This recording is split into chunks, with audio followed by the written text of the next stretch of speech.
de torcida mais nesse processo, mas, na verdade, Daniel, quando a gente olha para a questão questão da violência, eu queria começar lembrando uma parte de um texto do Aimé Césaire, né, que é um ensaísta, que ele vai dizer que uma civilização que se mostra incapaz de resolver os problemas que o seu funcionamento provoca é uma civilização decadente.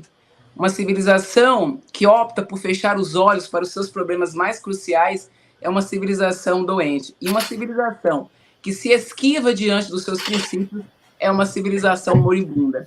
E por que eu começo com esse texto do Césaire, né? Porque, na verdade, quando a gente está falando, seja das violências na escola, de violência contra a escola, ou do processo de militarização das escolas, nós estamos falando de uma sociedade que não quer olhar para as questões estruturais que estão colocadas. E aí a gente vai sempre procurando paliativos, né, atuar nas consequências ao invés de resolver a questão central, né?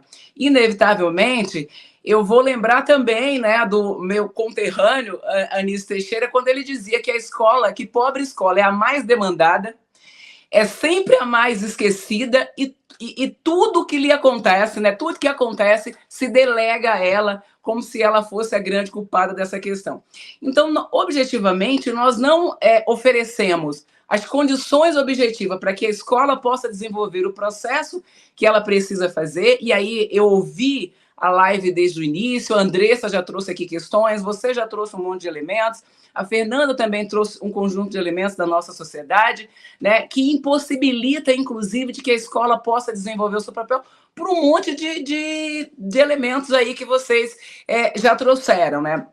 E como não se quer encarar o problema que é garantir as condições para que a educação, a partir da perspectiva, inclusive, que está na nossa Constituição, aconteça, que encare os problemas estruturais da sociedade brasileira e a juventude majoritária que está na escola pública, a gente arruma um conjunto de artefatos, né, para não assumir a responsabilidade que o Estado brasileiro tem e delega tudo isso à escola. No momento são os estudantes, depois são os professores, depois é isso, mas nunca é a responsabilidade do Estado de juntar com os professores. E aí tem um outro elemento central, que tem a ver, inclusive, com a presença da polícia na escola ou com a militarização das escolas.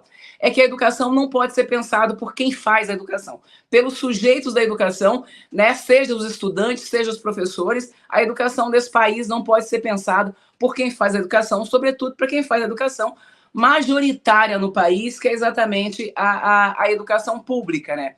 E como nós, objetivamente, não queremos garantir o direito à educação, você começa a arrumar formas de destruir a escola pública, de acabar a escola pública. Porque, veja, quando nós estamos militarizando as escolas, quer dizer, quando os gestores entregam as escolas para um grupo de militares, para uma categoria profissional, nós estamos tirando a lógica da escola pública na perspectiva do público, do republicano, inclusive a partir dos princípios constitucionais.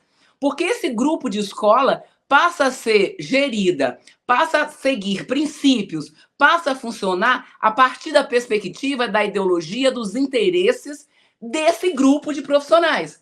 O que nós vamos fazer? Subdividir ou rifar as escolas públicas para diferentes categorias profissionais e acabar com a lógica do que é a escola pública? Ou essa vai ser uma prerrogativa só para a área da segurança? A gente precisa voltar a debater a escola pública. O que é a escola pública? Qual é o sentido da escola pública? Quais os princípios que devem reger a escola pública?